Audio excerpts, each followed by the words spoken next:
We continue to see Israel carry out airstrikes in the Rafah area, um, and as you know, there's over 1 million Gazans there that are trying to shelter and seek some kind of safety from the combat.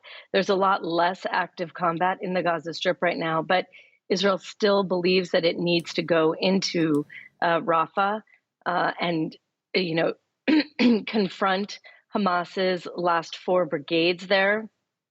It's talked about a lot less in the media, especially here on broadcast news. But one of the most important things about Israel going in is not only fighting Hamas and possibly finding the hostages, but there's a whole corridor on the border there where Israel wants to get control of many tunnels that it believes was the main gateway for the arms and the materials that allowed Hamas to continue to build up its capabilities to the extraordinary extent that it did, despite Israel's blockade for over a decade.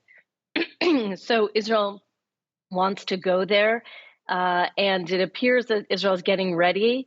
They've called up 2 brigades, and we expect that in the next couple of weeks we will begin to see Israel's first part of the plan, which is to try to evacuate over 1 million Gazans and move them into displaced persons camps that they want to set up somewhere in in central Gaza.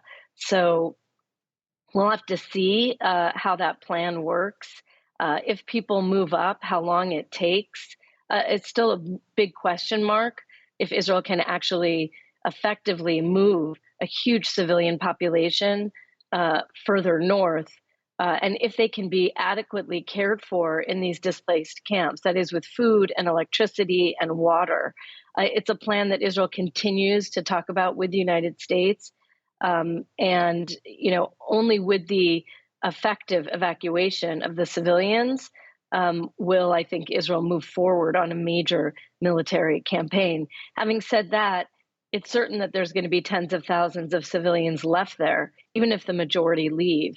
And again, it's going to be, by all estimates, it'll be a very deadly, it's expected, operation because it's a densely populated area, and it's for Hamas. It is the perfect scenario to hide and shelter and keep some of its leaders safe deep underground, likely with some of the hostages.